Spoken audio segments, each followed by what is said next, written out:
Olá, meus heróis, tudo bem? Espero que sim. Não deu tempo da gente nós terminarmos aquele assunto da segunda lei da termodinâmica.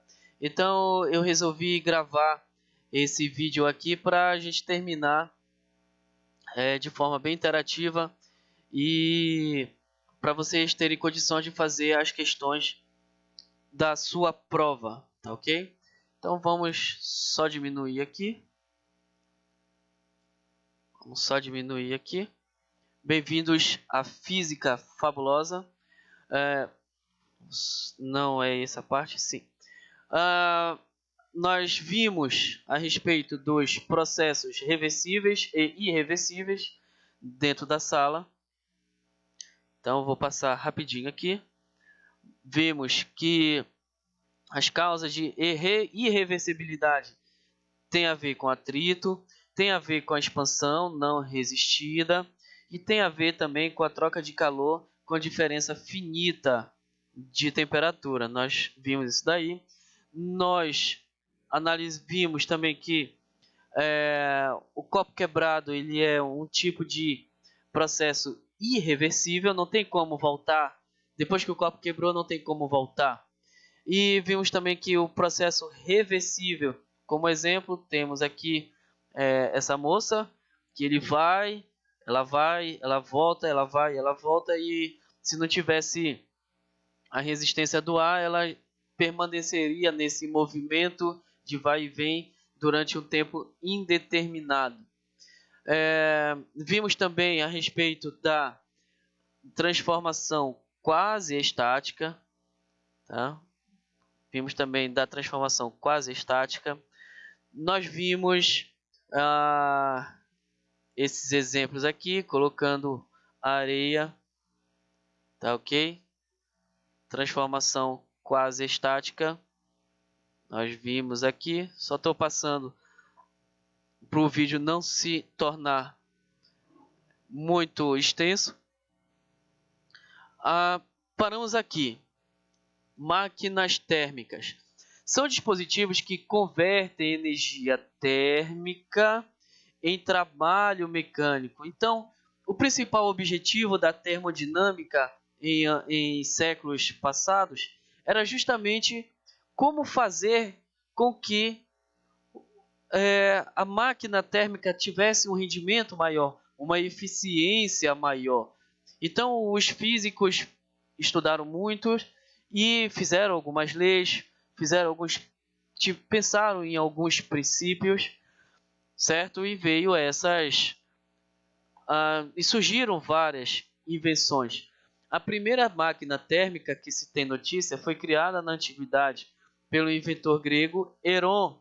Então, essa aqui é a máquina de Heron, onde tem uma fonte calorífera, água, e esse vapor vai fazer com que gire essa pecinha aqui. A máquina de Heron, eu vou editar aqui no vídeo e vou colocar essa máquina de Heron para vocês. Isso foi criado em 1770. O vapor gerado por uma caldeira, ao entrar em contato com água fria, condensava-se, sofrendo uma brusca redução de volume, produzindo uma sucção que movimentava o pistão dentro de um cilindro. Tá ok? Como funciona uma máquina térmica, em resumo? É assim, tá aqui a máquina. Vou colocar aqui, em resumo. Ela é alimentada por uma fonte quente, ok? Chamada de Q1, que é justamente o calor recebido. A máquina, ela realiza trabalho, mas não é 100% que essa fonte quente, o calor recebido é transformado em trabalho, não é 100%. Então tem um calor que não é aproveitado, que é chamado de Q2, e ele vai então para fonte fria. Então, esse aqui é o resumo de uma máquina térmica.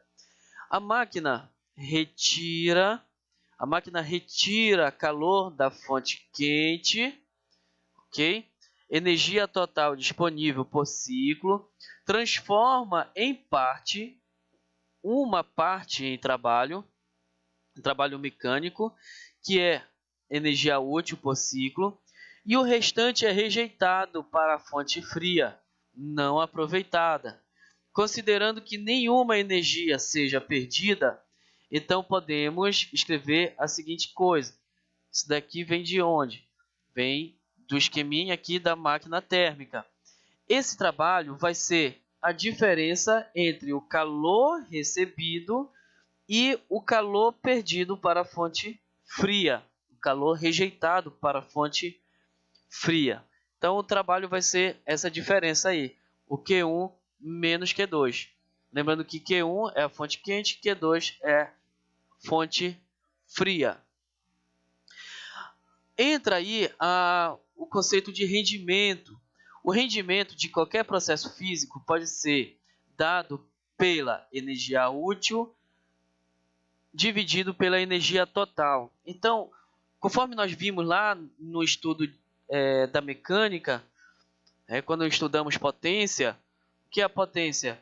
É a energia dividido pelo tempo. Mas o que é o rendimento? O rendimento é a potência útil dividido pela potência total. Nesse caso aqui, o rendimento da máquina vai ser justamente isso.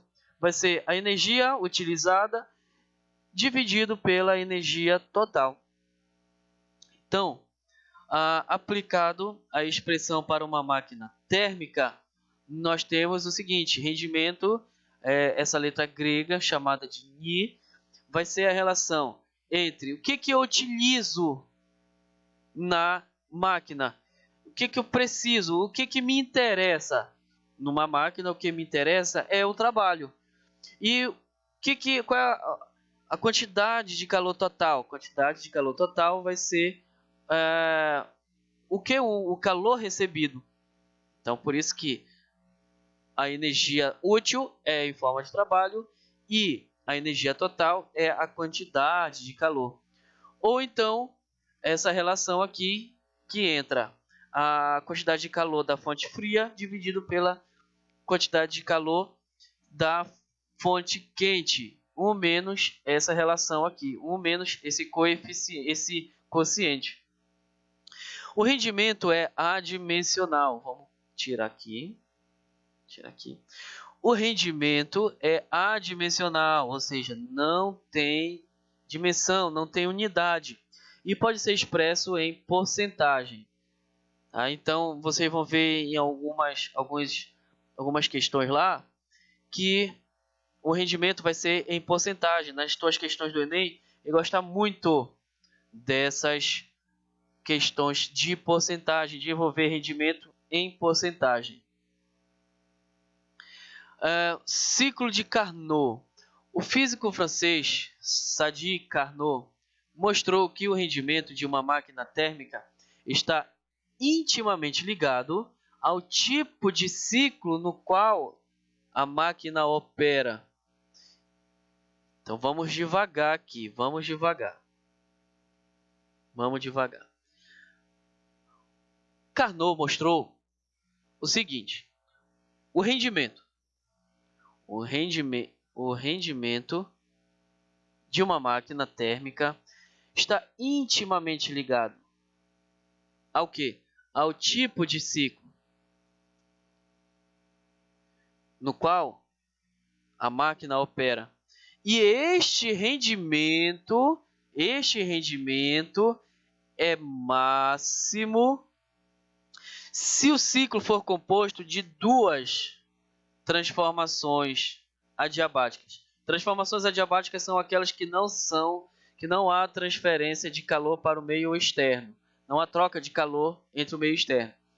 E duas transformações isotérmicas. E todas essas transformações reversíveis. Tá ok? E alternadas. Então, esse rendimento é máximo se o ciclo tiver duas transformações sem transferência de calor, né, externo, e duas transformações isotérmicas, quando é uma transformação que tem a temperatura constante. E elas têm que ser alternadas. O nome desse ciclo alternado é justamente chamado de ciclo de Carnot. Carnot mostrou ainda que para uma máquina que trabalha executando este ciclo, os calores trocados pelas fontes térmicas são proporcionais a quê? As suas temperaturas absolutas. Meus heróis, isso aqui não cai no Enem, isso despenca. E essas temperaturas aqui você tem que lembrar que não são em graus Celsius, tem que ser em Kelvin. Tem que usar Kelvin. Na tua questão, não vai ser utilizado, não vai estar direto lá, vai ser muito raro. Então, não vai ter em Kelvin, vai estar em graus Celsius. E aí você tem que converter para Kelvin e colocar aqui nessa equação. Então, esses calores trocados aqui, fonte quente, fonte fria, vai ser proporcional às suas temperaturas absolutas. Carnot mostrou tudo isso. Vamos tirar aqui. Assim, o rendimento máximo... rendimento máximo teórico de uma máquina é dada por essa equação, IPC. Essa equação aqui é IPC, que diz que o rendimento máximo vai ser o menos esse quociente aqui, o quociente entre as temperaturas absolutas da fonte fria e da fonte quente. Tá ok? Continuando, vamos ver aqui. Vamos por parte. Vamos por partes aqui. Marcador. O ciclo de Carnot independe. O ciclo de Carnot, independente da substância. Aqui, primeira coisa, independe da substância. Não importa que substância seja, esse ciclo de Carnot vai ser válido, tá certo? Vamos identificar aqui esse ciclo de Carnot, esse gráfico. Primeiramente, nós temos aqui na vertical, pressão, volume. Se é um gráfico pressão, volume, nós temos as isotermas. Então, temos a primeira isoterma e temos essa segunda isoterma aqui. E essa figura aqui, a área dessa figura, vai dar justamente o que? O trabalho. Aqui, o Q1 é o calor recebido, que é o calor da fonte quente, e Q2 é o calor dissipado, é o calor que vai para a fonte fria. E nós temos aqui esses pontos A, B, C, D. E temos também esse ciclo, esse sentido aqui desse gráfico. Então vamos lá. Primeiramente, uma expansão isotérmica reversível. Então, está falando de expansão isotérmica. O sistema recebe uma quantidade de calor da fonte quente. Então, onde está essa expansão isotérmica? De A para B. Então, de A para B, nós temos, vamos colocar aqui, olha só para esse pedacinho. Olha só para esse pedacinho. O que está acontecendo nesse pedacinho? Olha aqui para o Q1. O sistema recebe da fonte quente, está recebendo o calor da fonte quente. Então, está havendo aqui uma expansão isotérmica. E essa expansão isotérmica é reversível. Vai de A até B. Aumenta o volume. Ok? Então, vamos ver o outro. Vamos ver o outro. Vamos ver esse outro aqui. Opa, certo. Outro processo. Processo de expansão adiabática reversível. Expansão adiabática reversível, na qual não há troca de calor. Não há troca de calor. Então, a quantidade de calor é zero, claro, porque é adiabático. E em que pedacinho vai estar? Vai estar no pedacinho B para C. Olha aqui onde vai estar. Olha só para esse pedaço.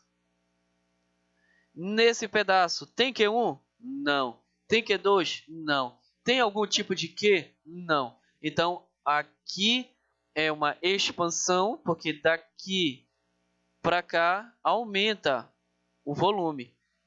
Então, aqui tinha um volume tanto e foi até um volume tanto. Aumentou o volume daqui para cá? Sim, aumentou. É uma expansão. Como essa expansão ela tem quantidade de calor zero, então uma expansão adiabática e ela é reversível. Tá legal? Vamos para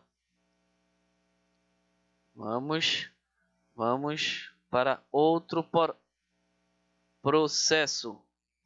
Outro processo. Processo 3. Uma compressão isotérmica reversível. Então, agora o volume vai diminuir. E nesse caso, o sistema cede uma quantidade de calor. Para onde? Para a fonte fria. Que pedacinho? No pedacinho C para D. Vamos ver? No gráfico. Então, de C para D. O que temos? Temos aqui o Q2. O Q2 é a fonte fria. Então, como está indo daqui de um volume maior e vai até um volume menor, há uma compressão. Vamos ver o outro processo? Vamos ver o outro processo. Opa! Aqui, vamos ver o outro processo. O outro processo, adivinha? Só olhando para cá, sem olhar no texto. Só olhando para cá. Só olhando para cá. Vamos lá. Só esse pedacinho que faltou. Tem que? Não, não tem que. Então já sabe que é uma adiabática. E o volume? O volume passou de um volume maior para um volume menor. Então, volume maior para um volume menor. Compressão. Agora vamos ler o texto? Vamos ler o texto? Olha aqui o texto. Compressão adiabática reversível, na qual não há troca de calor com as fontes térmicas. E o pedacinho é de D para A. Numa máquina de Carnot, a quantidade de calor retirada da fonte quente e a rejeitada da fonte fria são proporcionais às suas temperaturas absolutas, conforme nós vimos agora há pouco. De acordo com essa equação, nós podemos enunciar, então, a segunda lei da termodinâmica. Vamos enunciar? Vamos lá. Isso aqui, essa equação, a gente viu agora há pouco. É o rendimento máximo, tá? Que é 1 menos esse quociente das temperaturas absolutas. Pela expressão acima, pode-se notar que, para que o rendimento de uma máquina seja de 100%,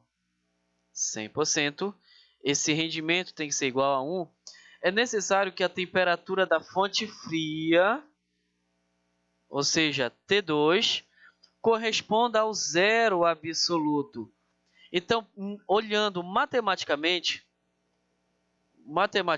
olhando para essa equação, para esse rendimento C1, então toda essa expressão tem que ser zero. Para essa expressão ser zero, então esse T2 tem que ser quanto? Tem que ser zero. Mas se isso é uma temperatura absoluta e o zero absoluto é 0 Kelvin, Esse estado é impossível. Não existe na prática o zero absoluto. Então, é difícil, ele é impossível de ser alcançado, o que nos permite concluir que é impossível que uma máquina térmica tenha rendimento de 100%. Meus heróis, essa que é a segunda lei da termodinâmica. É impossível que uma máquina térmica tenha rendimento de 100%. Tá legal? Aproveitando aqui, vamos ver a máquina frigorífica. A máquina frigorífica são máquinas térmicas que transferem calor de uma fonte térmica que se encontra a baixa temperatura para uma outra de temperatura mais elevada. Então, olha só, é o contrário. De uma baixa temperatura para uma alta. Mas só que isso, o que vai acontecer? Isso não vai ser de modo espontâneo. Eu preciso colocar trabalho externo na máquina lá para ele funcionar. Como, por exemplo, o refrigerador. Uma geladeira. A geladeira é um exemplo de máquina frigorífica. Já foi visto anteriormente que isso não ocorre de maneira espontânea. É necessário um trabalho externo. E na geladeira, o que faz o trabalho externo?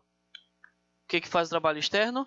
É o motor. O motor da geladeira faz esse trabalho externo.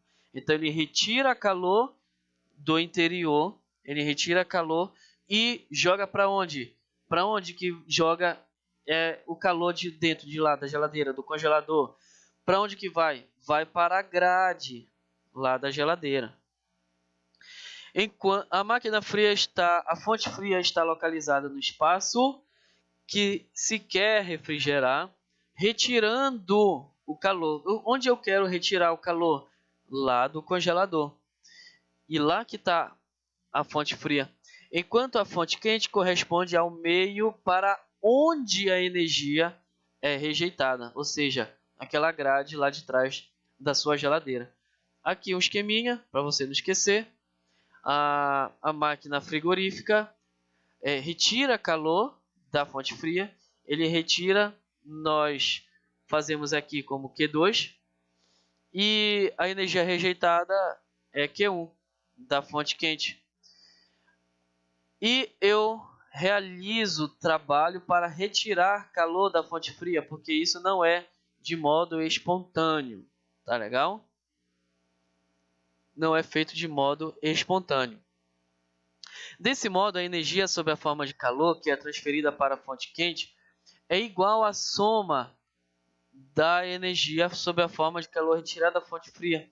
Então, a quantidade Q1, quantidade da fonte fria, vai ser o somatório do trabalho com a quantidade de calor perdida.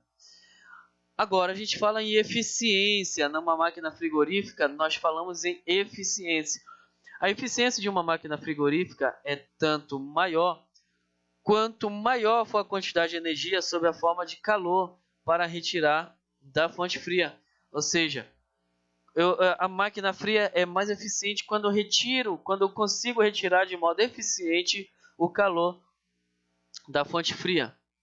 É dada pelo quociente entre a energia sob a forma de calor que sai da fonte fria e o trabalho necessário para realizar essa transferência.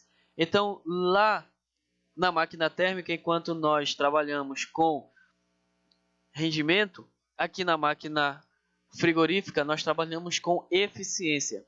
E essa eficiência é a quantidade de calor retirada da fonte fria dividido pelo trabalho.